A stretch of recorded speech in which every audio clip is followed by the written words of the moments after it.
Okay, hello everybody. So happy to welcome you to this session. I had cleverly stored Shoshana's bio in a private chat in the main room, and not realizing that once I was in the breakout room, it would disappear. And it did disappear. So I'll let Shoshana give you whatever biographical talking points are of importance, but I will say that Shoshana, besides being a Jungian therapist, Jungian psychologist, and scholar of ancient Near East and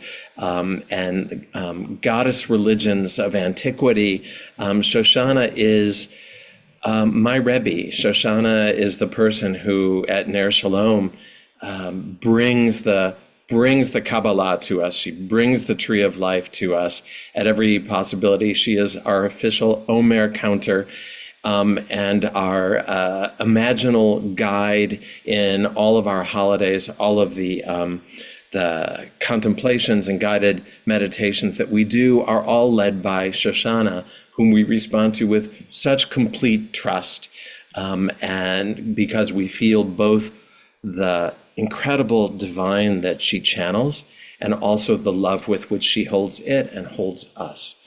So I'm going to let that be the introduction of Shoshana Firstman tonight. And Shoshana, if there are other things that you need us to know about your biography in this moment, please let us know. Oh, and also check out her book. Oh, Shoshana, welcome. thank you so much, Rabbi. So moved by that. And I just want to say, in the spirit of counting the Omer that many of us have been doing together or separately, that this moment of sunset right now that we're in, I'm just feeling it. Malchut Sheba Malchut, Shechina Sheba Shechina, the imminent being completely down to the base of the tree where the tree meets the earth, Mother Earth, and all the work that we have done in counting the Omer is at a place of completion where all the blessings are flowing down the tree, and we're opening. We're on the mountain opening our very open vessels to receive revelation. I'm so grateful for this practice that we have of sharing teachings on Shavuot, and really want to open to the revelations that are coming through everyone. And I'll say, I just want to share this with you. I've been very touched by this line from Torah. We will do and we will hear. We will do and we will understand. And I think for me, when I sign up to do a teaching, it's like I feel the impulse to do it. And then in the process of doing it, I learn so much. So I just want to thank you for that opportunity. I was inspired, I'll hold this up, by this book I've had for years. It's called A Psychological Interpretation of Ruth by Yehezkiel Kluger, who was a Jungian analyst in Los Angeles who moved to Israel and became an Israeli Jungian analyst, and his wife Rivka Kluger is an amazing scholar also. So his writing about the way that he sees the Book of Ruth is just an inspiration, and I'll be drawing on his teachings. But like Rabbi Irwin said, I've also been immersed, as many of you know, in the Hebrew goddess and the sacred feminine, and so I'll be bringing those teachings in. And just one other plug for people may know, this is another Jungian analyst who's an amazing writer and poet, Naomi Ruth Lewinsky. And this is a book, The Sister from Below, When the Muse Gets Her Way. And there's a fabulous chapter in here on Ruth and Naomi.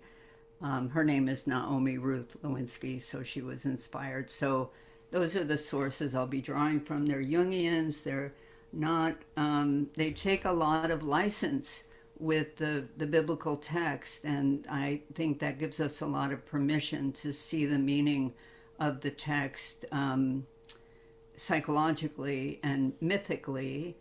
And the other piece I'll bring in is that I've really been immersed in the study of Israeli archaeology and archaeomythology. And what I'm finding is that the Israeli archaeologists are, when we overlay that with the biblical text, it gives us a very different picture of what the text might mean, what's the historical context in which they were written, what they might have been saying about the time that people were in.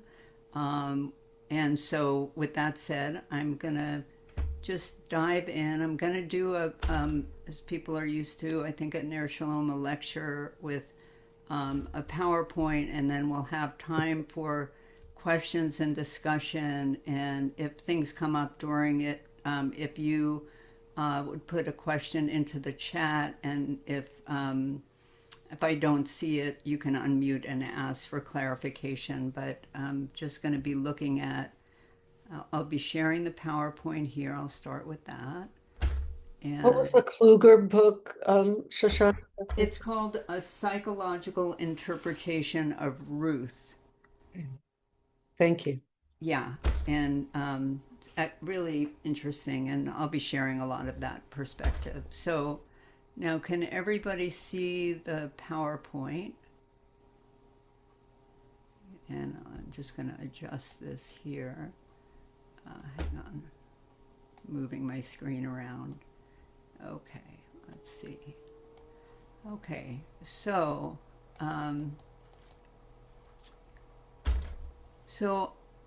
just the overview that I really want to present is that the story of Ruth is the story of the redemption of the Shekhinah, of the sacred feminine. And it brings about the conditions of the sacred marriage between the masculine and feminine aspects of the Godhead, of the divine. And that is also what we celebrate on Shavuot, the marriage of the Kadosh Baruch Hu, or the masculine aspect of the divine, and the Shekhinah, which is the people of Israel, the divine feminine. And so we can look at the story of Ruth as a telling of that story. And when the Shekhinah is restored to her rightful place, she's been in exile, but when she is restored, then the conditions are present for the birth of the Moshiach consciousness. And that is also the story of Ruth. She gives birth at the end of the story to the lineage through which the Messiah will come. And so we're looking at a recalibration of the masculine and feminine in the persons of Naomi, Ruth, and Boaz, and that realignment creates the conditions for a new consciousness, which is Moshiach consciousness. And so Erich Neumann, who was another Jungian analyst who was a colleague of Jung's and went from Germany to live in Palestine during World War II as a refugee, and studied the Great Mother cultures of Israel and Palestine, the ancient Mediterranean. And he said that, we had a period where there were matristic cultures of the Great Mother. That was followed by a time of the emergence of patriarchy. But there was a coming time in which these two energies were going to come into balance. And that would be the time, like we're saying, of the divine marriage, of a new consciousness. And Reb Zalman Schachter Shalomi of blessed memory, who is the founder of Jewish Renewal, talked about that, borrowed the term Gaia consciousness. And that's a consciousness where the spiritual God above, the transcendent, what we associate with the masculine, comes into relationship with the divine feminine that is the immanent, the Shekhinah that's immanent in matter, that is when we feel the presence of God in our bodies, in a tree, in a mountain, that's the presence of the Shekhinah. I just want to say when I use the terms masculine and feminine, it's not male and female, it's energies, a transcendent energy, an immanent energy. And what has it meant? We might start our inquiry tonight to live in a time where the patriarchal consciousness or logos has been privileged and we've lost our connection with the immanent, with Mother Earth, and we're certainly living in a time where that is putting us at the brink of destruction. To not remember that all life is filled with holiness, and so what is needing to be restored for us to come to a place of wholeness for our world in this time? And so this is the story of Ruth, Naomi, and Boaz. So the story starts and it says, in the days when the judges ruled, there was a famine in the land, and a man from Bethlehem in Judah with his wife and 2 sons went to reside in the country of Moab. The man's name was Elimelech, and his wife's name was Naomi. And why is there a famine in the land? And what Kluger says is that the famine is a representation of the over-reliance on the solar, on the spirit that's transcendent, and a loss of connection with the sense of the divine that's the feminine, the earth, the also a lack of, we could say, relatedness, compassion, eros, all the things that are absent when the feminine is in exile. So if we overlay this with a historical context, we can say that the Book of Ruth was written, we think, between the 6th and 4th centuries BCE, and that's a time after the destruction of the temple, the first temple in Jerusalem. And it's said that in the first temple, and at the time of the first temple, the goddess was worshipped, or the sacred feminine was worshipped, and then after the destruction of the temple and the exile in Babylon, there came a time when the feminine was not worshipped in the same way. And so we could think about the story of Ruth is also talking about the time it was written in, that there was a loss of the feminine and that created a spiritual famine. Now, the story is set in the time of the Judges, which is 1100 BCE, and that is a story about the conquest of Canaan, how the Israelites came into Canaan and took over the land, or subjugated it, or, asserted their claim, which is certainly a story we're wrestling with in our time. But interestingly, I find it interesting, the archaeologists say that may not be a true story. It may be that the Israelites were Canaanites that just created separate culture.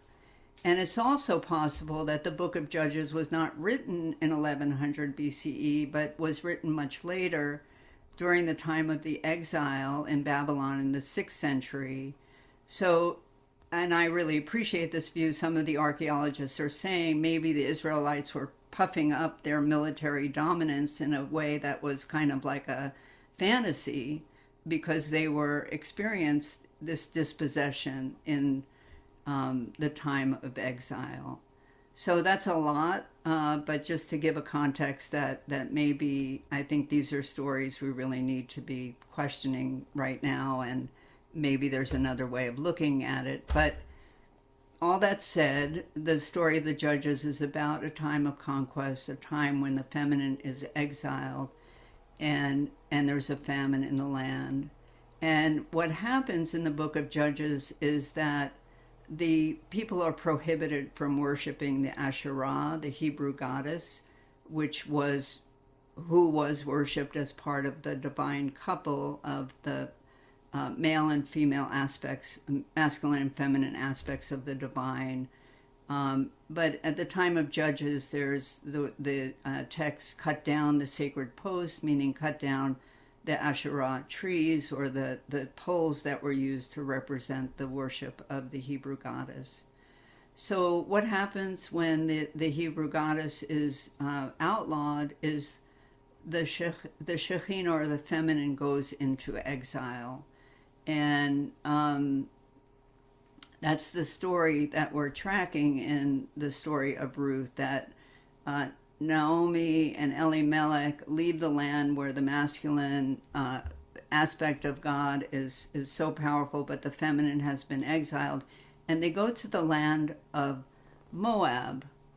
And Moab is land in which the feminine is still being worshipped. It's thought of as a place where the goddess is still revered, and the way that Kluger talks about it is the feminine energy in Moab is so strong that the men, Elimelech and the two sons, die because they're overpowered by the feminine. So we have three men and woman Naomi. Naomi is the only one who survives.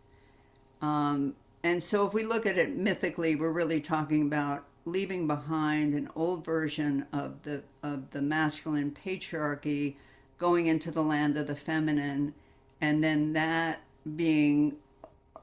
having to be balanced also. And so, as we've heard tonight, beautifully chanted, Naomi's sons have died, her husband has died, but also we learn that the famine in the land of Israel has ended, and so she's able to go back. And the way that Kluger talks about that is the famine has ended. It means a new period is emerging, a new time is coming. The death of the old way opens the way for a new way. And Naomi starts back, and of course we know that her daughters-in-law want to join her. It's a beautiful painting by Chagall. It's a series of paintings of this story. And Orpah, after saying she wants to go back, Naomi sends her back to her mother's house, which is very meaningful, the house of her mother. It's a matristic culture. But Ruth clings to Naomi, and it's an alliance between this feminine that's rooted in the matristic culture and Naomi, who's holding both the more masculine Israelite culture, but also opening to being joined with the feminine that Ruth is bringing. And this is a really beautiful teaching that I came across, which is that Naomi is the upper mother. She's Binah. On the tree of life, she's the mother that gives birth to all the lower sphirot. And then on the tree of life, Ruth is associated with the Shekhinah. So one way of looking at the story is that Binah on the tree of life has gone in search of the exiled Shekhinah and is bringing her back and is bringing wholeness to the tree of life. And we have the beautiful passage, "Do not urge me to leave you, to turn back and not follow you, for wherever you go, I will go. Wherever you lodge, I will lodge. Your people shall be my people, your God, my God. Where you die, I will die, and there I will be buried. Thus and more may God do to me, if anything but death parts me from you." So this beautiful love story between Naomi and Ruth, between the upper mother and the Shekhinah being reunited and bonded so powerfully. And this is a teaching from the Zohar.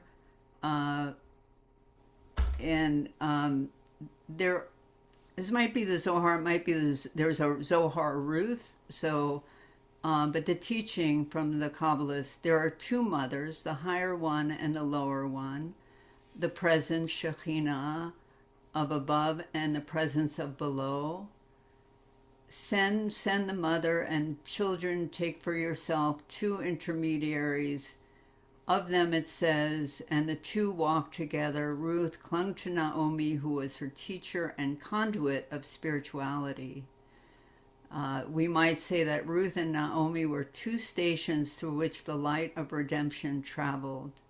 Ruth understood. Ruth was wise, accepting the role of the lesser light and being willing to receive before she could give. So Naomi was her teacher of Judaism and her mentor of religious life and her soulmate and her model for living. On some level, they became one soul, linked in purpose, drawn to the same goal.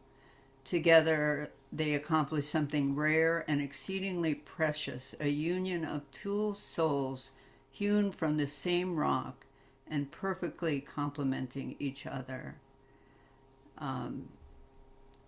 And there's another midrash that teaches that Ruth was like wisdom in the text. She was, the entire world was created to bring us all to the Messianic era, a period of goodness and peace and light.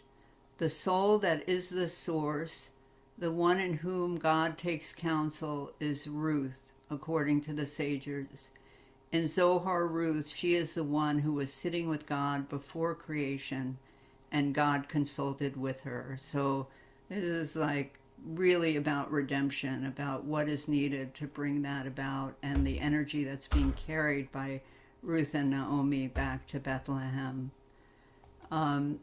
They come to Bethlehem, and so we might think about, and Kluger raises this is where Rachel died on the road.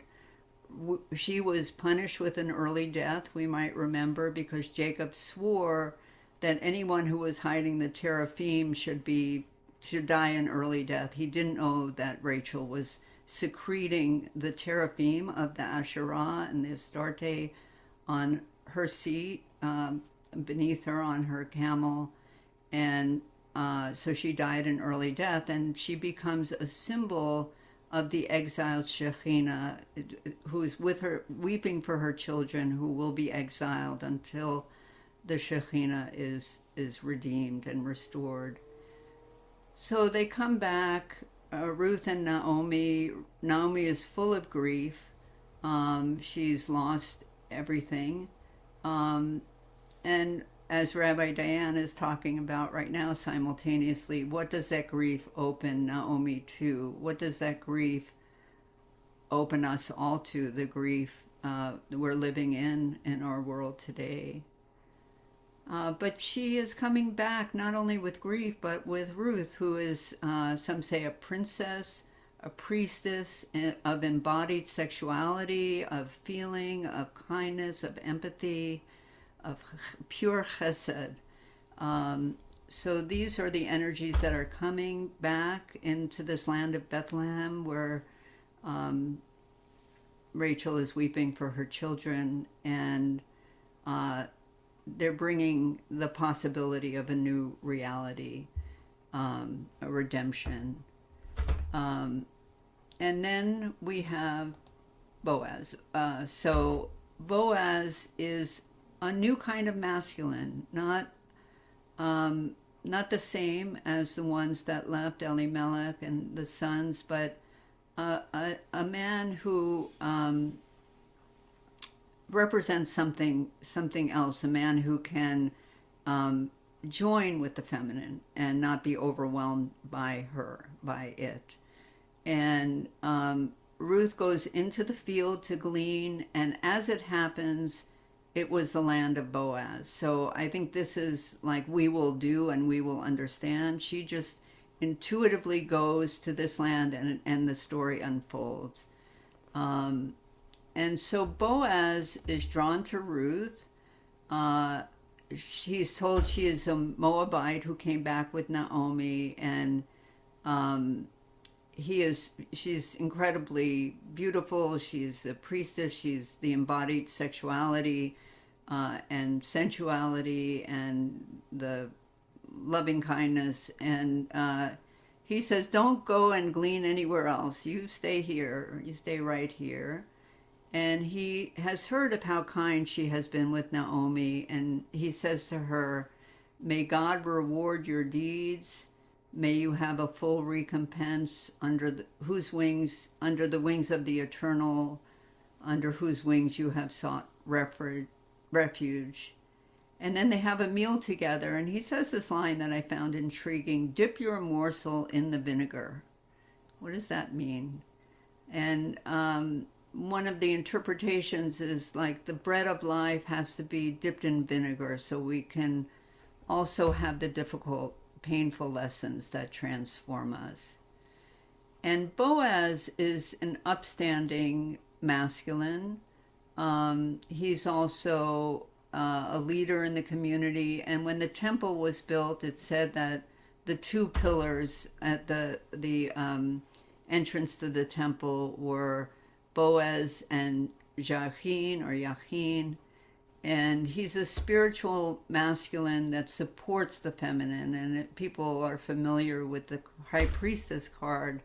We see the two pillars, Boaz and Yachin, supporting the feminine, the masculine structure that allows the feminine feeling to come through.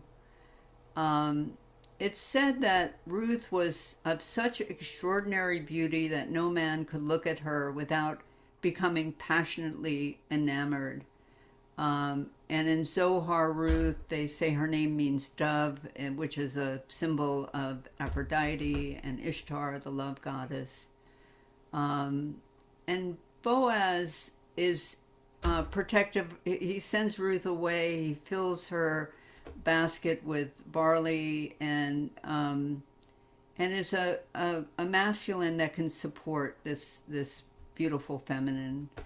Ruth brings the barley home to Naomi and tells her she has worked in the fields of Boaz. This is the kind of little racy part of the story that's so beautiful. And Naomi tells Ruth to bathe, anoint yourself, dress up, and go to the threshing floor.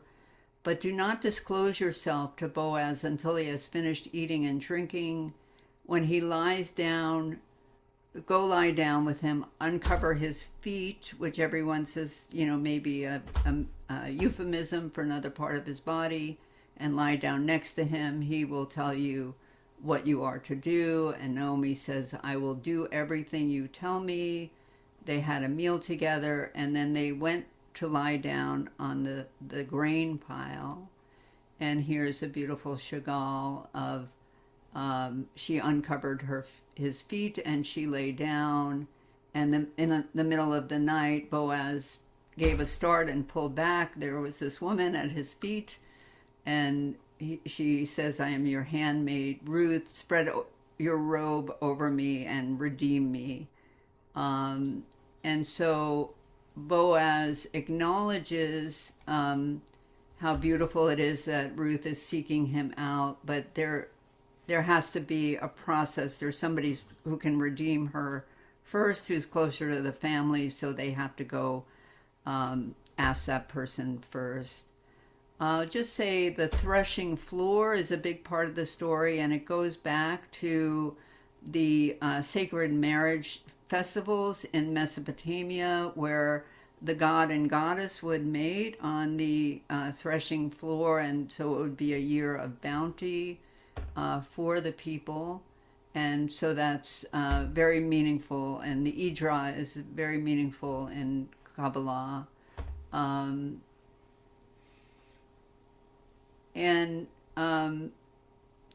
The interpretation of the redemption of Ruth by Boaz is there's something that's been missing from the community that's being redeemed, brought back. It's the redemption of the Shekhinah. And so Boaz goes to the gate of Bethlehem and offers the first Redeemer to be able to take Naomi and Ruth as family, and the first Redeemer says, "No, thank you. I can't sign up for that." And so Boaz becomes the Redeemer. And so Boaz marries Ruth. She becomes his wife. And they cohabitate is the language they use, and she bears him a son. It's beautiful from the Sistine Chapel. And the women said to Naomi, "Blessed be God who has not withheld a redeemer from you today. May his name be perpetuated. He will renew your life and sustain you in your old age." So the Redeemer is the child Obed, and then the child is given into Naomi's arms, and a fulfillment after the loss of her sons, that she has this child that is the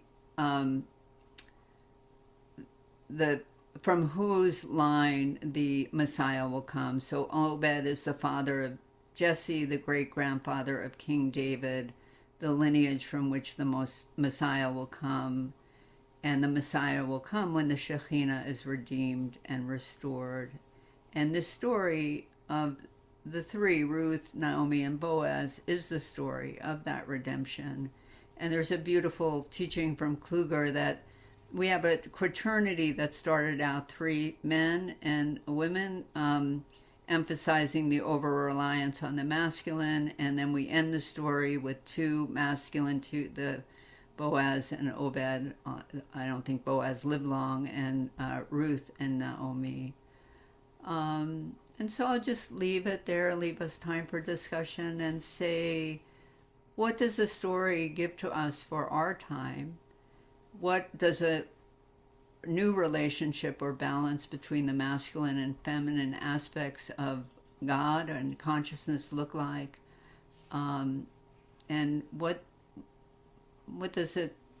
moves you about the story? I'll just kind of open it up, and I'll stop the share here.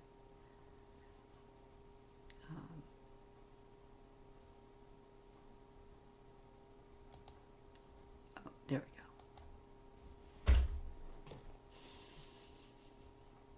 It was a lot, but I wanted to share all of that with you.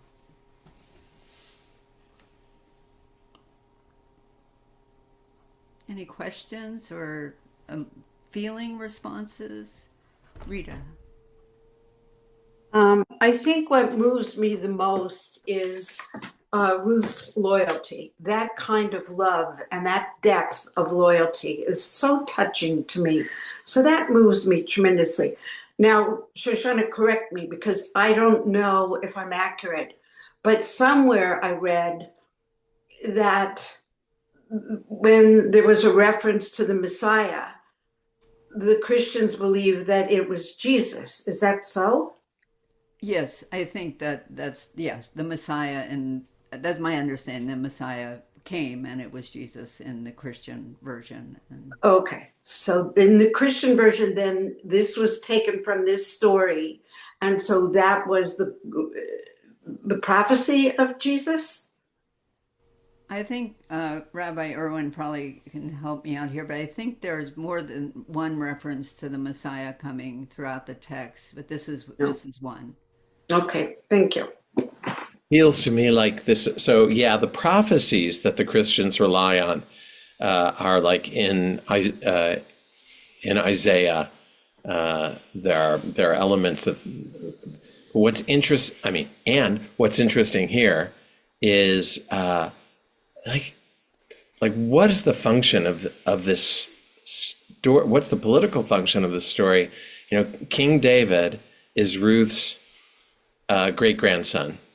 Yeah. Which means that King David had a Moabite grandmother. Yeah. So, and the Moabites are traditional enemies of the Israelites.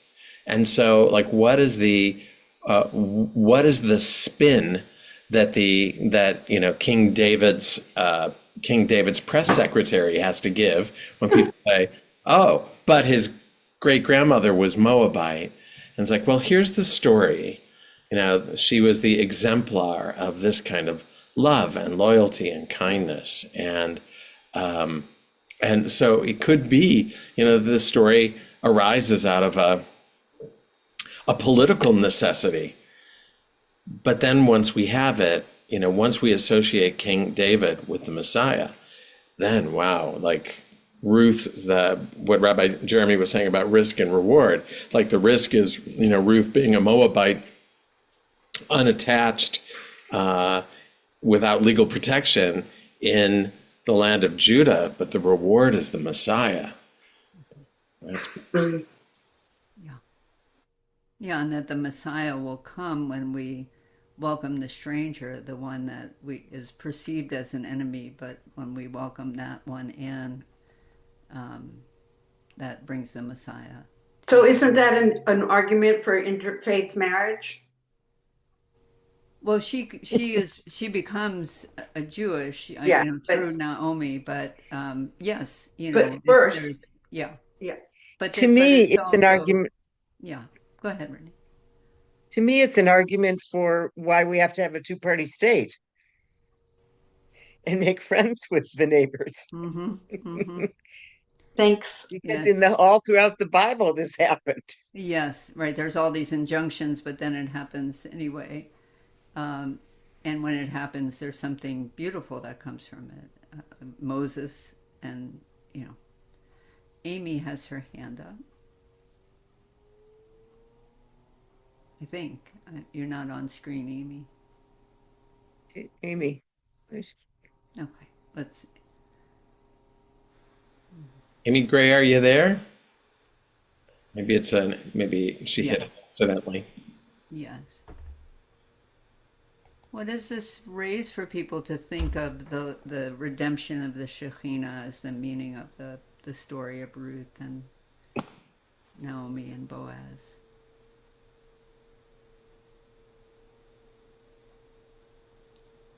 Cynthia.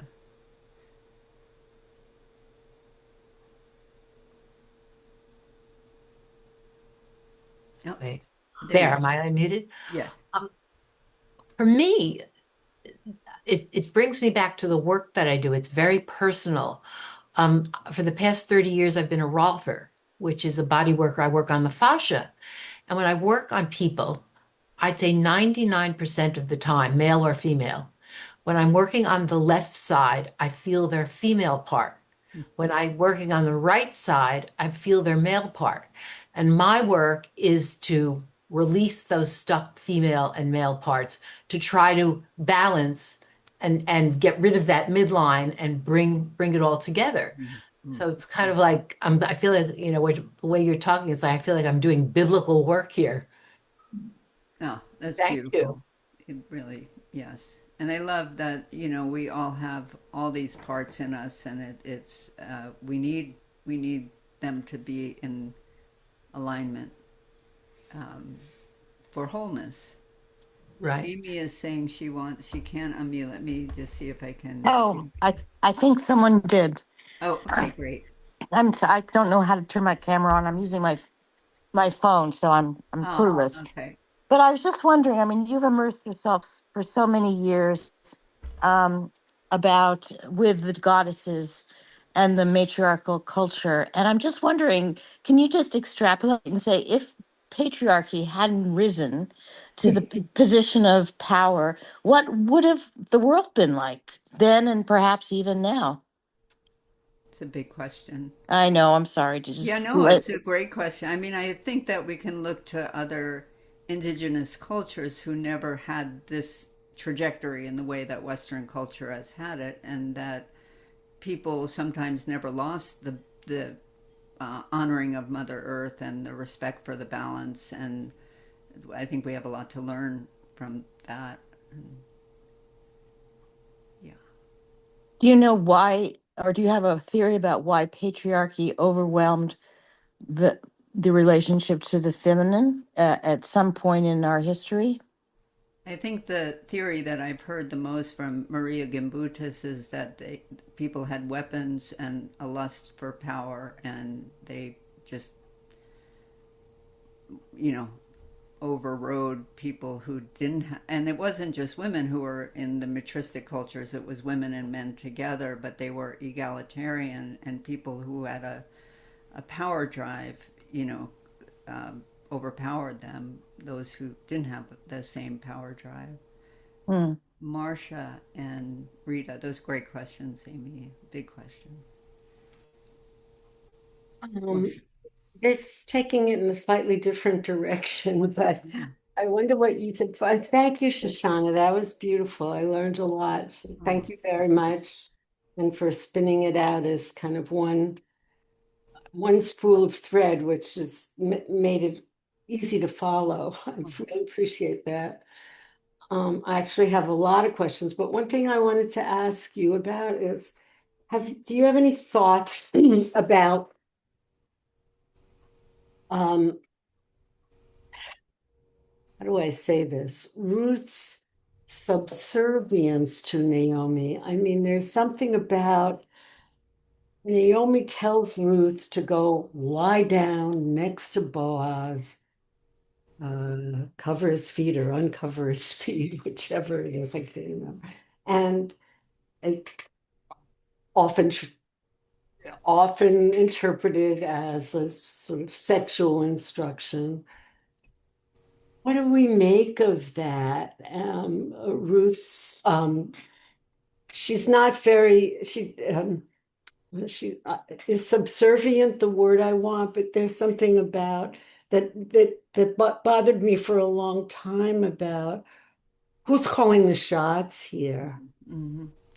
You know, I went in a really different direction on this reading, which is, the priestesses of the goddess temples, where it was very central, and and I think this is, I'm just going to go off, there's this whole thing about sacred prostitution, that the priestesses were sacred prostitutes, and they're really disproving that. They're really saying that's just some theory that some person made up in like the early 1900s. There's no evidence, but I do think there may be a way of thinking about women who are priestesses who embodied sexuality, who were not afraid, who were not repressed, who maybe, and I just started to think of Ruth as that. She's not so much that it was coming from Naomi, but that maybe it was coming from her own movement within herself and what she was bringing from Moab. But that's just how I was hearing it in this iteration. And Yes, what I'm asking you about is Ruth's taking direction. I don't want to say taking from Naomi, and maybe it's just my own relationship with my mother-in-law, but you never know what's in yes, or the way Well, we I find it helpful to think about the Bina and Shekhinah, that this is really also a spiritual union where maybe the guidance is coming from a higher level and then is being brought into manifestation through Ruth. But I mean, Does the story show us Ruth's initiative at any point, or at every point in the story is she doing? well, she goes to glean, and I'll stop here because I want to give Rita a chance. But she does go to glean in the fields of Boaz, and she chooses that. She doesn't know that it's even Boaz's No, but land. Naomi tells her to go glean in the fields. Oh, But she chooses where she goes, and that leads to the Yeah, and okay. I mean, in a way of thinking about it too, is that she's being schooled in the way of this culture that's unknown to her. So but I mean, you could look at it that way too. I understand. Shoshana, we need to wrap up. So, Okay. but because we're trying to keep time with the other Sure, group. sure. So, Rita, do you want to make a short comment? You're muted. Okay. Should we unwrite the second rabbi? You could Yeah. say yes. then you leave us in suspense. Say what you were going to say, and then we'll let Shoshana wrap it up quickly. Okay, this is kind of bouncing off of Amy's question. Some might say that the patriarchy diminished or even demolished the matriarchy because of envy, resentment, power threat of the maternal child biological bond. And therefore, this is, I shouldn't say this last part, but here it comes. Therefore, all the sticks and clubs and cannons and rifles and other phallic weapons and swords, um, uh, you know, came about. Maybe it was like the opposite of penis envy. Yes, yes. There's a saying that I used once in a poem song. War is just menstruation envy. I think that's what you're saying. Oh, that's one way to get Yes. blood. Yeah, yeah, I get it. Thank you Uh, so much. Really, yes. really Thank you deep. all for being here, and Thank let's you. continue to talk and explore together. And I just really appreciate all the openness and receptivity. And Chag Sameach. I'm sorry if that Shoshana, insulted I'd you, like to tell Rabbi. you my thought at another time, maybe after this or something, Sure. because it was quick, but it was another bent on it. Thank you, Renee. Look Okay. forward to hearing that. Okay. Thank you. Thank you all. You can just use the a button. There's a button to exit this room where it says leave room. I think that brings you back to the main room. And this room will be closing in a moment anyway. There we go. Leave room, doesn't that take us off Zoom? I don't think so from the breakout room. Okay. Well, let's see. Yeah, it just takes you out of the breakout room. It gives you the choice. Shoshana, that was beautiful. It was Oh, short. thank you, Rabbi. Ended up being quite short. But thank you so much. Thank you. Beautiful retelling, it's just nice to just have in a way, the shot of the story then in this blanket of love and divine feminine flow. It's just really, Oh, thank you. and I forgot to turn off the recording. Yeah, it was a retelling. That's a good way of putting it. Yeah.